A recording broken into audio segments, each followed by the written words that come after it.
माऊली,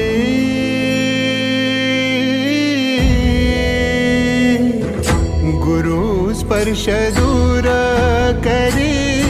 दुःखाची सावली, गुरु भेटीसाठी झाली जीवाची काहिली, भक्त तुझा गुरुदेवा